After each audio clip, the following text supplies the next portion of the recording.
গুড় দিয়ে রুটি খাও তুমি? ইয়েস, গুড় দিয়ে রুটি আমরা খাই। আপনার কোনো প্রবলেম? না না, প্রবলেম কিছু না। স্ট্যান্ডার্ডটা কি বোঝাই যায়।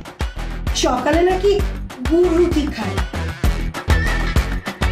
শুধু গুড় রুটি নয়, সকালবেলা রুটি গোল করে পাকিয়ে চায় ডুবিয়ে খেয়ে দেখুন একবার। আহা, কি টেস্ট! একটু নেমে আসুন না মর্তে, স্বর্গে দাঁড়িয়ে আছেন তো দেবদেবীদের মতো। যান যান, রান্না করুন।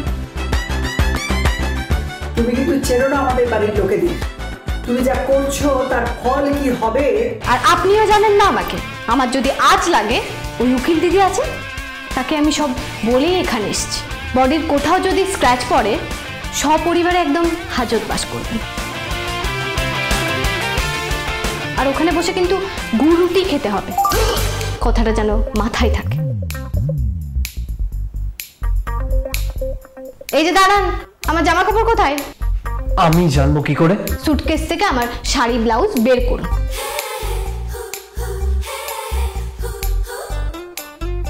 আমি তোমার শাড়ি ব্লাউজ বার করবো? হ্যাঁ, বের করুন। বের করে আমায় দিন, আর টাওয়াল দেবেন একটা। আমি ফ্রেশ হব। Go and have a look. আমাদের বাথরুমটা কেমন? মনে হবে একটা স্বর্গে ঢুকেছো। তোমাদের যে বাথরুম, একটা চৌবাচ্চা, তার মধ্যে আবার নাকি চান করতে হবে ঝপাঝপ জল ঢেলে। একটা টিমটিমে আলো জ্বলছে, একটাই প্যান রয়েছে। ওটাই গড়পড়তার চেহারা বাঙালিদের।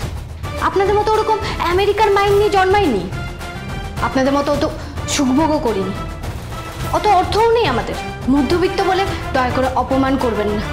আমাদের মূল্যবোধ আছে, যা আপনাদের নেই।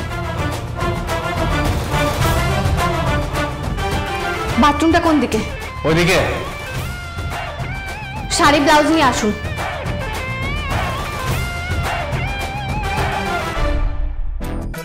তুই অন্য একটা মেয়ের শাড়ি ব্লাউজ দিতে যাবি?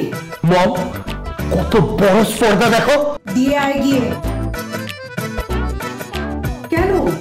ও 8 ঘাট বেঁধেই এসেছে, বুঝতে পারছিস না? হোয়াট? 8 ঘাট? তুমি ওর মতন কথা বলছো? 8 ঘাট মানে প্ল্যান করে এসেছে, বুঝতে পারছিস? বুঝতে পেরেছি। যা তাহলে। মাই গড, একটা আননোন মেয়ের sari blouse. Too much, too much. দিদি, দিদি এখন কি হবে বলতো? বুঝতে পারছি না। এই মেয়ে তো খুব ইন্টেলিজেন্ট মেয়ে। ওর উদ্দেশ্য কি? আমাদের সবার লাইফস্টাইল পাল্টে দেওয়া, নাকি আরো বড় দিকে নজর? কোন দিকে? রদ্রিককে বিয়ে করে এই বাড়ির বউ হওয়া,